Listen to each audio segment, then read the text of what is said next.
দর্শক, আজকে আমাদের গন্তব্য ভবানীপুরের মা ভবানী মন্দির। এখানে রয়েছে বেশ কিছু নতুন ও পুরাতন ঐতিহাসিক স্থাপনা। এই স্থানটি সনাতন ধর্মের একটি তীর্থস্থানও বটে। চলুন ঘুরে দেখব এই মন্দির, জানব এখানকার ইতিহাস, ঐতিহ্য ও লোককথা। এখানে আপনার ইন্ডিয়া থেকে অ্যাভেলেবল লোক আসে, বাংলাদেশ তো আছে, এছাড়া রাশিয়া, চীন, জাপান, আমেরিকা, কানাডা, অস্ট্রেলিয়া, এখান থেকেও লোকজন পর্যটক আসে। ভবানীপুরের দিকে যেতে পথের ধারে একটা চায়ের দোকান দেখে থেমে গেলাম। কেন থেমে গেলাম সেটাই আপনাদের দেখাচ্ছি। এই যে দেখুন রাস্তা, এবং রাস্তার পাশেই এই যে চায়ের দোকানটি, কিছু লোক বসে আছে। এটি রাস্তার দক্ষিণ দিকে চলে গেছে। আমি সম্পূর্ণ রাস্তা এবং এখানকার পরিবেশ পরিস্থিতিটা আপনাদের একটু দেখাচ্ছি। এই যে দেখুন রাস্তার ঠিক পাশেই চায়ের দোকান, বেশ কিছু লোক বসে চা খাচ্ছে। এবার দেখুন এখানে একটা 3 রাস্তার মোড়, যেখান থেকে একটা রাস্তা সোজা পূর্ব দিকে চলে গেছে, অনেক দূরে গ্রাম। এই যে দেখতে পাচ্ছেন রাস্তাটি, এবং এই যে উত্তর দিকে লক্ষ্য করুন, রাস্তা চলে গেছে সোজা। আশেপাশে কোথাও কোনো গ্রাম বা জনবসতি নেই, একটা নিরিবিলি জায়গায় চায়ের দোকান। মূলত এই কারণেই এখানে দাঁড়িয়েছি। চলুন একটু চায়ের দোকানদারের সঙ্গে কথা বলি। আপনার এই জায়গায় কারা চা খাইতে আসে? কি কত লোকজন আসে, আশেপাশে বাড়ি ঘর, কোনো বাজার কিচ্ছু নাই, তা সত্ত্বেও মনে হয় মেলা দোকান চা খাবার আসে অনেক দূর থেকে। কেন আসে চা খেতে? চা ভালো দিয়ে চা খায়। আপনার চা ভালো?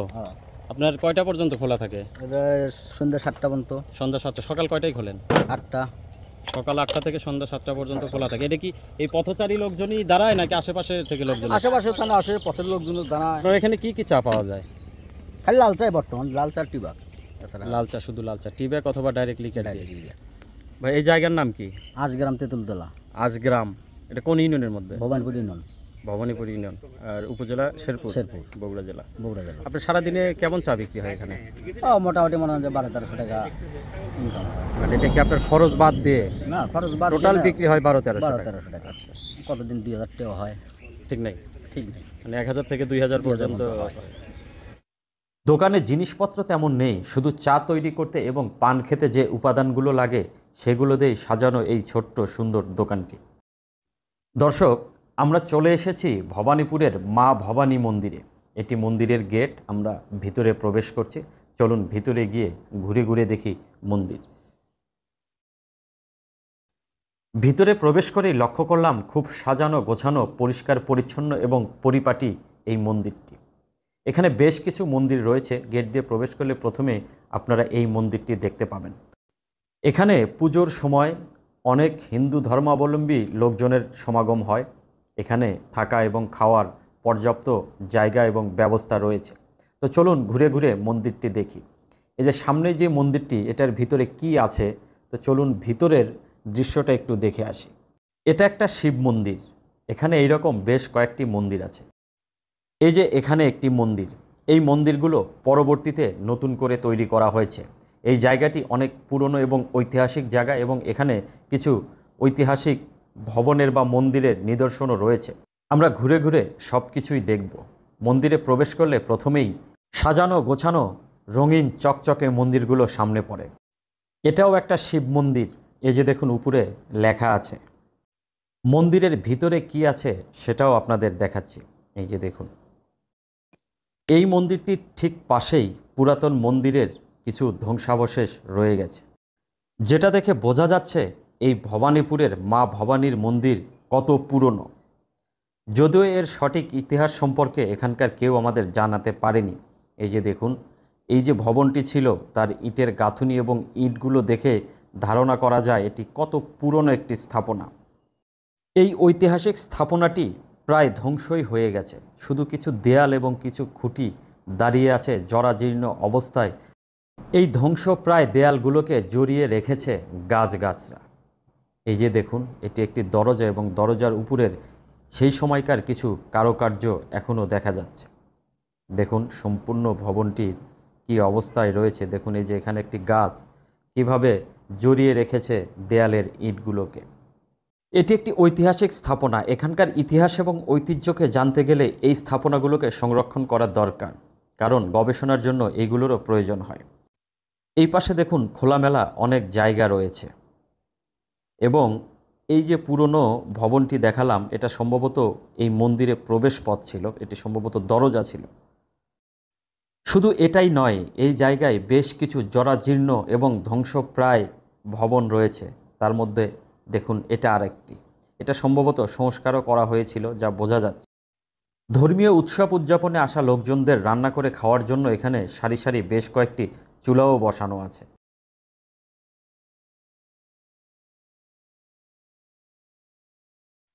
পাতাল ভৈরব বামন, আমরা আরও একটি কক্ষের সামনে চলে এসেছি। চলুন এটার ভিতরে কি আছে সেটাও দেখে নিই।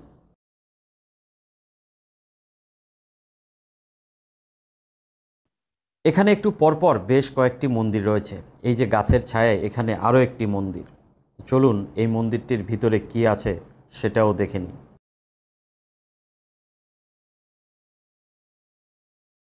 এখানে একটি মন্দির কক্ষের সামনে বেশ কিছু মোমবাতি জ্বলছে। এই যে দেখুন, এটি এখানকার সবচেয়ে বড় মন্দির। সবচেয়ে বড় এবং সুসজ্জিত মন্দিরটির মাঝে কি আছে সেটা আপনাদের দেখাচ্ছি। যারা সনাতন ধর্মের লোক তারা এগুলো দেখেই বুঝতে পারেন, কিন্তু অন্য ধর্মের লোকদের কাছে এই বিষয়গুলো অজানা। কেমন আছেন? আছি, ভালো আছি, আপনাদের আশীর্বাদে, মায়ের কৃপায় ভালো আছি। আপনার নাম? অপূর্ব চক্রবর্তী। আচ্ছা, এই যে এখানে অনেকগুলো মন্দির দেখতে পাচ্ছি, এগুলো আসলে এখানে কিসের কিসের মন্দির আছে? আসলে এটা আমাদের সতী খণ্ডের এক খণ্ড। আমাদের শিবের স্ত্রী ছিল সতী, জি। তার দেহ শিব স্বামী নিন্দা সহ্য করতে না পারে সতী দেহ ত্যাগ করে। আচ্ছা। শিব তার লাশটা কাঁধে নিয়ে একটা তাণ্ডব নৃত্য সৃষ্টি করে, যার ফলে সমগ্র সৃষ্টি ধ্বংস হয়ে যাওয়ার উপক্রম হয়। আচ্ছা। তখন আমাদের আরেক ভগবান বিষ্ণু তার সুদর্শন চক্র দ্বারা শিবকে প্রকৃতস্থ করার জন্য এবং এই সৃষ্টি রক্ষার্থে সতীর দেহকে 51 খণ্ডে খণ্ডিত করে ফেলে তার সুদর্শন চক্র দ্বারা। আচ্ছা। যে যে জায়গায় এক খণ্ড করে পড়ছে সেটাই শক্তিপীঠ মন্দির বলা হয়, মহাপীঠ মন্দির বলা হয়। আমাদের বাংলাদেশে 7টা খণ্ড আছে, তার মধ্যে ভবানীপুরও আমাদের মহাপীঠ মা ভবানী মন্দিরও শক্তিপীঠ মন্দির। মহাপীঠ মা ভবানী মন্দির, মা ভবানী মন্দির। কিন্তু আসলে আমাদের এই দেবীর নাম হলো অপর্ণা দেবী। অপর্ণা দেবী। শক্তিপীঠ অনুসারে নাম হলো অপর্ণা দেবী। আসলে নাটোরের রানী ভবানীর স্টেটের অন্তর্গত এই মন্দিরটা ছিল।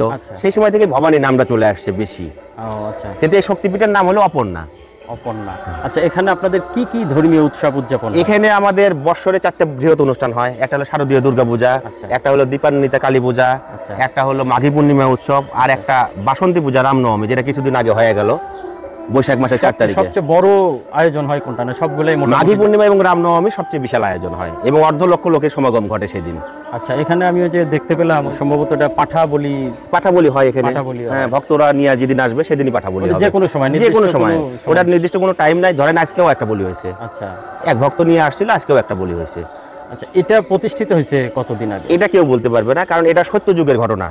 সত্য যুগ থেকেই এটা পরিচালিত হয়ে আসতেছে কোনো না কোনো ভাবে। যখন যে রাজা আসছে, বাদশাহ আসছে, মহারাজ আসছে, তাদের মাধ্যমে পরিচালিত হয়েছে। এখন এটার তত্ত্বাবধানে কে আছে? এটার তত্ত্বাবধানে আমাদের মন্দির পরিচালনা কমিটি আছে, আর এখানকার তত্ত্বাবধানে আমি আছি তত্ত্বাবধায়ক হিসেবে। যে পুরানো কিছু স্থাপনার নিদর্শন দেখা যাচ্ছে, যেগুলা মানে এটা তো মনে হয় একদম শুরুর সময় থেকে। এটা আমি শুনছি আমার বাবার কাছে। আমরা বংশগতভাবে এই মন্দিরের সাথে জড়িত। আচ্ছা। আমাদের 3 পুরুষ দেখা তো আমারই। সেটাই বলতেছে, ওটা মুঘল সম্রাটের স্থাপনা, এটা আমরা জানতে পারছি।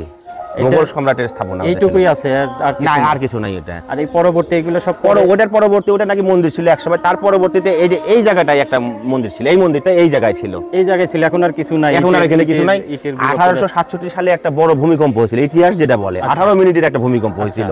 সেই ভূমিকম্পে এটা বিধ্বস্ত হয়ে গেছিল, যার ফলে তখন নাটোরের রানী ভবানীর স্টেট ছিল, তখন এই মন্দিরটা এখানে স্থানান্তরিত করা হয়েছে। আচ্ছা, এখানে কি শুধু বাংলাদেশের হিন্দু ধর্মাবলম্বী লোকজন আসে না বাইরে থেকেও লোক? এখানে আপনার ইন্ডিয়া থেকে অ্যাভেলেবল লোক আসে, বাংলাদেশ তো আছে, এছাড়া রাশিয়া, চীন, জাপান, আমেরিকা, কানাডা, অস্ট্রেলিয়া, এখান থেকেও লোকজন পর্যটক আসে। পর্যটন আসার ধর্মীয় উৎসব উদযাপন, ধর্মীয় উৎসবের জন্য বাংলাদেশের সনাতন ধর্মাবলম্বী এবং ইন্ডিয়ার অনেক লোক আসে আর এই শক্তিপীঠ মন্দির দর্শন করার জন্য। বাংলাদেশে যে 7টা শক্তিপীঠ আছে সেগুলো দর্শন করার মধ্যে ভবানীপুর আসে সেই লক্ষ্যে। আপনাদের যে কি পুণ্য স্নান হলো কি এখানে হয়? সেটাই ওই মাঘী পূর্ণিমা আর রামনবমী, এই দুইটা হলো আমাদের পুণ্য স্নানের অনুষ্ঠান। সেটার জন্য তো পানি বা বড় আমাদের ওই যে একটা পুকুর আছে, যে শাকারি পুকুর, এই পুকুর একটা ইতিহাস সমৃদ্ধ পুকুর। আচ্ছা, এই পুকুর এই যে সামনে আছে শাকারি পুকুর। আচ্ছা, এই পুকুরে আপনার আমাদের দেবী 2 হাত তুলে শাখা দেখাইছিল।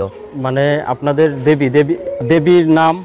আমাদের এই দেবীর নাম মা ভবানী দেবী। উনি এই পুকুর থেকে, মানে এটার একটা ইতিহাস আছে। আচ্ছা, আপনি একটু বলেন। এক শাখা বিক্রেতা তৎকালীন সময়ে গ্রামে গ্রামে ঘুরে শাখা বিক্রি করতো, যে মেয়েরা হিন্দু মেয়েরা যে শাখা নিয়ে বাড়ি বাড়ি যা বিক্রি করে, এখনো আছে সেই প্রথাটা। আচ্ছা, তৎকালীন তো এত লোক সমাগম ছিল না, তো ওই যে আমাদের ওই পাইকর গাছটা নিচে ওদিক দিয়ে যাওয়ার পথে ওই শাখারি দেখা যায় একটা মেয়ে বসে আছে, ওই মেয়ে শাখারিকে ডাক দিয়ে বলে যে বাবা আমাকে এক জোড়া শাখা দাও। আচ্ছা, বলে যে তোমার পয়সা দিবে কে? বলে যে মন্দিরে পুরোহিত আমার বাবা, ওনাকে বললে আমার পয়সা দিবে। আচ্ছা, তো ও বিশ্বাস করে ওটা দিয়ে গেছে, দিয়ে আর এক গ্রামে গেছে, যাওয়ার পথে এখানে সন্ধ্যার সময় মন্দিরের ভিতরে আসছে, ঠাকুর মশাইকে প্রশ্ন করছে বাবা আপনার মেয়ে একটা শাখা নিছে। তখন ঠাকুর মশাই বলছে যে আমার তো কোনো মেয়েই নাই। আচ্ছা, কি বলেন আপনি, কোথায় এটা দেখছেন? পরে তৎকালীন ওই শাখারি আর পুরোহিত এখানে যখন আসে, কোনো লোকজন, কোনো মহিলা, কোনো মেয়ে মানুষ বা কোনো ছেলে মানুষ কাউকে কিছু দেখতে পায় না। তাহলে কে নিল? প্রশ্ন তখন এরকম জল্পনা কল্পনা হওয়ার সময় ঠিক এই যে আমাদের এই পুকুরের মাঝখান থেকে আমাদের মা দুই হাত তুলে শাখাটা নিদর্শন করে। আপনাদের মাই তাহলে ওই সময় একটা বাচ্চা, একটা মেয়ে সাজে ওই জায়গায় খেলাধুলা করতেছিল। আচ্ছা, খেলাধুলা করে ওনার কাছ থেকে শাখা নিয়ে এটা মনে করেন যে পরবর্তীতে এটাই শাখারি পুকুর নাম হলো এবং এটাই পুণ্যস্থানের পুকুর। সেই থেকে এই পুকুরের নাম শাখারি। এবং খালি বছরে 2 দিন না, ভক্তরা প্রতিদিন যে আসতেছে, প্রতিদিন এই পুকুরে স্নান করতেছে। আচ্ছা, তখন এই গেট খোলা থাকে? এই গেটে যে আপনার 2টা পর্যন্ত খোলাই থাকে। আচ্ছা, আজকেও খোলা ছিল 2টা পর্যন্ত। এখন ওই পাশে যাওয়ার জন্য ওই দিক দিয়ে যেতে হবে। আমাদের সরকারের কাছে চাওয়া আমাদের দেবত্ব সম্পত্তির গুলো আমাদের কাছে ফিরিয়ে দেওয়ার জন্য। অনেকটাই এখন পুরোটাই প্রায় দখল হয়ে গেছে। হ্যাঁ, এটা আমাদের মামলা মোকদ্দমা পরিচালনা করতেছে সরকারের কাছে। আমাদের চাওয়া আমাদের দেবত্ব সম্পত্তি, মা ভবানীর যে 262 একর সম্পত্তি, এই সম্পত্তিটা আমাদের প্রতিষ্ঠানের দেবত্ব হিসেবে ঘোষিত করে দেওয়া, এটাই আমাদের সরকারের কাছে চাওয়া। এখন কি পরিমাণ? এখন আমাদের 100 বিঘার মতো জমি, পুকুর 13টা পুকুর আছে, আর কিছু ধানি জমি মিলে 100 বিঘার মতো আমাদের দখলে আছে। যে জমিগুলো দখলে চলে গেছে সেই জমিগুলো উদ্ধারের জন্য আমরা আইনি পদক্ষেপ করতেছি। আমাদের বগুড়া কোর্টে আমাদের 4টা মামলা চলমান, সিরাজগঞ্জ কোর্টে আমাদের 84 একর সম্পত্তির উপর মামলা চলমান আছে। এগুলো মামলা চলমান আছে। এটা জায়গার নাম হচ্ছে ভবানীপুর। এটা কি ইউনিয়ন ভবানীপুর? ইউনিয়ন ভবানীপুর, গ্রাম ভবানীপুর, উপজেলা শেরপুর, জেলা বগুড়া। আচ্ছা, ঠিক আছে। মূল মন্দিরের আশেপাশেও বেশ কিছু পুরনো এবং জরাজীর্ণ মন্দির রয়েছে। আমরা মন্দির থেকে বের হয়ে উত্তর দিকে চলে এসেছি, মানে যে পুকুরে পূর্ণ স্নান করা হয় সেই পুকুরের উত্তরের পার। এখানে একটি জরাজীর্ণ এবং ধ্বংসপ্রায় একটি মন্দির রয়েছে। এই যে দেখতে পাচ্ছেন কত বড় একটা গাছ এই মন্দিরটিকে ঢেকে রেখেছে। এটাও অনেক পুরাতন এবং ঐতিহাসিক একটি স্থাপনা। তো চলুন এই মন্দিরটি দেখি এবং এর ভিতরে এখন কিছু আছে নাকি সেটাও একটু দেখার চেষ্টা করব। দর্শক দেখতে পাচ্ছেন ভিতরে অনেক অন্ধকার, তারপর আমি দেখানোর চেষ্টা করছি। এই যে দেখতে পাচ্ছেন সম্ভবত এটাও শিব মন্দির। যারা সনাতন ধর্মের লোক আছেন তারা বিষয়টি ভালো বুঝতে পারবেন। এই মন্দিরটির বর্তমান অবস্থা দেখেই ধারণা করা যাচ্ছে এখানে কোনো মানুষজন প্রবেশ করে না। এই ধ্বংসপ্রায় মন্দিরটির চারপাশে ঘুরে ঘুরে আপনাদের একটু দেখানোর চেষ্টা করছি। এই যে দেখুন উপর থেকে গাছের বাকল কিভাবে মাটির দিকে চলে এসেছে, দেখতে পাচ্ছেন একদম গাছের শিকড় বাকড় এই মন্দিরটিকে একদম ঘিরে রেখেছে। দেখুন এই পাশে আরও বেশি।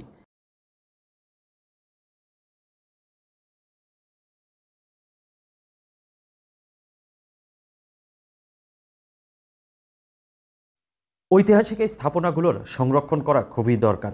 এই এলাকার সমৃদ্ধ ইতিহাসকে জানতে হলে এই স্থাপনাগুলোর সংরক্ষণের প্রয়োজন আছে বলে আমি মনে করি। দেখুন কত বড় হয়ে গেছে গাছটি, কি অবস্থা। এটি গাছের মূল অংশ বা গাছের গোড়া। মন্দিরটির চারপাশেই একই অবস্থা। এই যে দেখুন ধ্বংসপ্রায় মন্দিরটির পাশে আরও 2টি নতুন মন্দির স্থাপন করা হয়েছে। দর্শক ভিডিওটি আজকে এখানেই শেষ করছি। পরবর্তী ভিডিও দেখার আমন্ত্রণ জানিয়ে বিদায় নিচ্ছি। ভালো থাকবেন, ধন্যবাদ।